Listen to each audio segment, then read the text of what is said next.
Hello friends, welcome to the my channel Hindi learn Hindi and biology with Vansh. Chapter को आगे बढ़ाते हुए आज हम देखेंगे प्रेगनेंसी एंड एम्ब्रियोनिक डेवलपमेंट। हमने बात करी थी कि कैसे एक इम्प्लांटेशन हो रहा है और कैसे एक प्रेगनेंसी डेवलप हो रही है। उसी इम्प्लांटेशन में हम थोड़ा सा और देखते हैं। देखिए ये क्या है, ये है एंडोमेट्रियम वॉल। ये जो आप देख रहे हैं ये एंडोमेट्रियम वॉल है और साइड में आ गया ब्लास्टोसिस।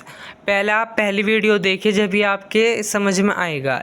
जब ये ब्लास्टोसिस यहाँ पर आया, जो इसकी जो आउटर लेयर है उसको हम बोलते हैं ट्रोपोब्लास्ट। ये जो ट्रोपोब्लास्ट ही क्या होती है, अगेन कन्वर्ट हो जाती है दो लेयर में। One is outer trophoblast and another is inner trophoblast. So जो ये आउटर ट्रोपोब्लास्ट होता है, जो ये आउटर ट्रोपोब्लास्ट होता है that make the long villi like structure that will be called chorionic villi. ये क्या करता है, ये ऐसा फिंगर लाइक स्ट्रक्चर बना लेता है विच इज़ कोल्ड कोरियोनिक वेलाई। समझ में आ रहा है? मतलब ट्रोपोब्लास्ट की जो लेयर है वो क्या करती है, एक सिंगल लाइक प्रोजेक्शन बनाती है और पूरा जो एंडोमेट्रियम वॉल है उस पे से धागे की तरह लिपट जाती है, ऐसे पूरा कवर कर लेता है, फिंगर लाइक स्ट्रक्चर बना लेता है। अब इसी में क्या होता है, ये जो यूट्राइन टिश्यू और ये जो कोरियोनिक वेलाई होती है ये combine together and last make the structure which is cold placenta. ये जो यूट्राइन स्ट्रक्चर टिश्यू है और जो ये कोरियोनिक वेलाई है ये आपस में मिलकर क्या बना लेते हैं, प्लेसेंटा बना लेते हैं। प्लेसेंटा एक बहुत ही बेसिकली इम्पोर्टेंट स्ट्रक्चर है ड्यूरिंग प्रेगनेंसी। अब ये कुछ फंक्शन परफॉर्म करता है। पहला देखिए, एम्ब्रियो को जितना भी न्यूट्रिशन चाहिए वो मदर से वो फीटस तक पहुंचा देगा। न्यूट्रिशन ट्रांसफ़र करता है मदर से फीटस तक। दूसरा, waste material transfer foetus to mother. जो फीटस वेस्ट मटेरियल एक्सक्रीट करता है वो मदर के थ्रू ही उसको निकालता है। अब आपको एक यहाँ पे ध्यान रखने योग्य बात ये है, ये जो प्लेसेंटा है और जो एम्ब्रियोनिक वॉल है उसके बीच में एक स्ट्रक्चर बनता है, उसको हम बोलते हैं एम्बिलिकल कॉर्ड। क्या बोलते हैं हम उसको एम्बिलिकल कॉर्ड। ये एक लॉन्ग स्टेल्क लाइक स्ट्रक्चर होती है, इसी को है हम एम्बिलिकल कॉर्ड बोलते हैं। ओके ठीक है, अभी हम इसको और अभी थोड़ी देर में दोबारा बताएंगे। इसके अलावा प्लेसेंटा जो होती है वो बहुत सारे हार्मोन भी रिलीज़ करती है। पहला जो हार्मोन है वो है ह्यूमन कोरियोनिक गोनाडोट्रोपिन हार्मोन। जब प्रेगनेंसी होती है, जब ये हार्मोन रिलीज़ होता है प्लेसेंटा से। एक होता है ह्यूमन प्लेसेंटल लैक्टोजन हार्मोन, एक होता है एस्ट्रोजन हार्मोन। थर्ड हार्मोन है एस्ट्रोजन हार्मोन एंड प्रोजेस्टेरोन।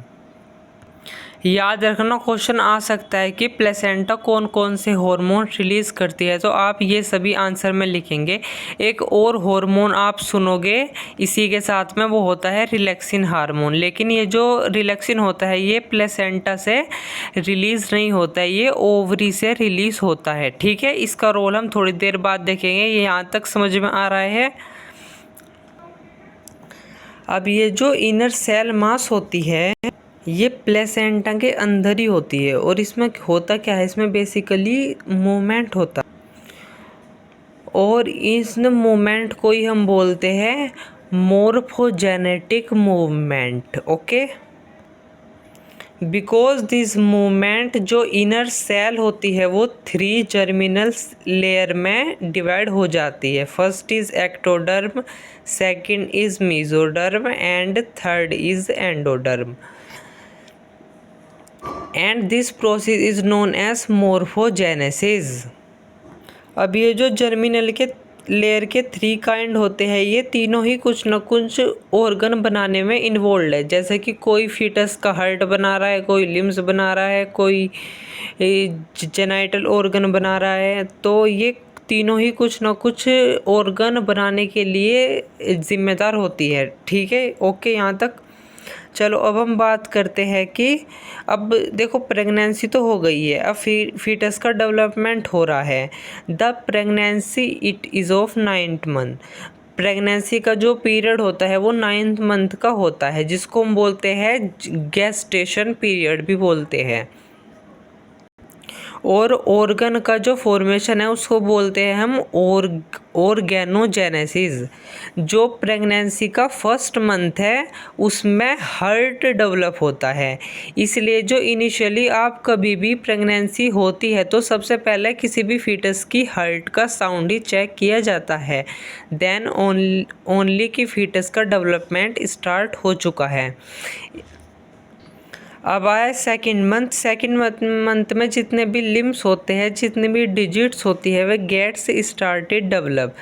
अब आता है लगभग 12 वीक, यानी कि फर्स्ट ट्राइमेस्टर। क्वेश्चन आ सकता है कि first trimester and in this first trimester what happen. Limbs का डेवलपमेंट तो हो ही रहा है, इसी के साथ साथ जो जितने भी जेनाइटल ऑर्गन्स हैं उनका भी डेवलपमेंट होता है। अब आता है हमारा 5th मंथ।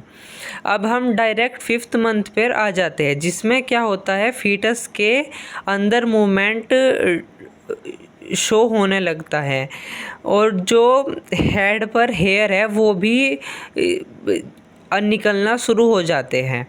अब उसके बाद हम सीधा आते हैं 24 वीक पर। अब यहाँ चलता है सेकंड ट्राइमेस्टर।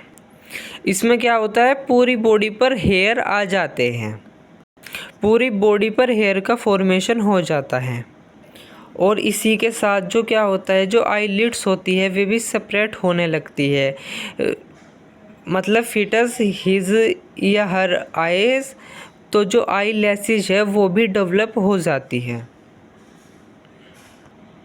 अभी आपने देखा फर्स्ट मंथ से 24 वीक तक पूरा फीटस लगभग बन जाता है। अब इसी के साथ हम बात कर लेते हैं पार्चुरेशन की। जैसे कि फीटस फुली डेवलप हो जाता है तो ये फुली फीटस एक सिग्नल क्रिएट करता है, तो यूट्रस में एक माइल्ड कॉन्ट्रैक्शन शुरू करता है। And because of this mild contraction foetal ejection reflex, ये याद रखना क्वेश्चन पिक होता है कि फेटल इजेक्शन रिफ्लेक्स होता है। क्या होता है कि माइल्ड कॉन्ट्रैक्शन इन फीटस, जैसे ही माइल्ड कॉन्ट्रैक्शन होता है तो फीटल इजेक्शन रिफ्लेक्स शुरू होता है। अब ये किसको सिग्नल भेज रहा है, ये सिग्नल भेज रहा है पिट्यूटरी ग्लैंड को। और जो पिट्यूटरी ग्लैंड है वो क्या कर रही है, ऑक्सीटोसिन हार्मोन रिलीज कर रही है। वो किसके लिए रिस्पॉन्सिबल है, स्ट्रॉन्ग कॉन्ट्रैक्शन के लिए ऑक्सीटोसिन हार्मोन रिस्पॉन्सिबल होता है। ये जो ऑक्सीटोसिन हार्मोन होता है ये बेबी को बाहर डिलीवर होने में हेल्प करता है। जो रिलैक्सिन हार्मोन है उसका यूज़ क्या होता है, जो कनेक्टिव टिश्यू है उनको रिलैक्स करता है। जो बेबी की डिलीवरी होती है उसको हम बोलते हैं पार्चुरेशन। जब बेबी का आने का समय होता है तो उसको हम बोलते हैं पार्चुरेशन। इसी के साथ ही बिकॉज ऑक्सीटोसिन रिलीज होता है जब प्रेगनेंसी रहती है। I am not talking about time of delivery. जब प्रेगनेंसी होती है तो उसी समय एक हार्मोन बनता है, उसको हम बोलते हैं प्रोलैक्टिन हार्मोन। और ये भी कहाँ से रिलीज होता है, पिट्यूटरी ग्लैंड से। ये जो प्रोलैक्टिन हार्मोन है ये क्या करता है, मिल्क का फॉर्मेशन करता है, जिससे जो ब्रेस्ट है वो इंक्रीज हो जाती है। जो ब्रेस्ट का साइज़ है वो थोड़ा क्या फुली इंक्रीज हो जाता है, जिससे कि मिल्क का फॉर्मेशन होता है। सिक्रीशन नहीं करा रहा है, मिल्क का फॉर्मेशन करा रहा है। And the time of delivery, जब डिलीवरी के टाइम ऑक्सीटोसिन हार्मोन रिलीज होता है तो मिल्क का सिक्रेशन होता है। ये ऑक्सीटोसिन किसका कोज होता है, सिक्रीशन ऑफ मिल्क। उससे पहले मिल्क फॉर्म में रहता है, मतलब ओपन नहीं होता। अब जो फर्स्ट मिल्क है उसको हम बोलते हैं कोलोस्ट्रम। ये जो फर्स्ट मिल्क कम्स आउट होता है उसको हम बोलते हैं कोलेस्ट्रम। यहाँ पे भी क्वेश्चन पिक होता है और इसमें होता है लार्ज अमाउंट ऑफ एंटीबॉडीज़। इस मिल्क में एंटीबॉडीज़ लार्ज अमाउंट में कंटेन होती हैं। तो ये चैप्टर हमारा यहीं पर ख़त्म होता है। अगले वीडियो से हम करेंगे एनसीईआरटी एक्सरसाइज। Thank you.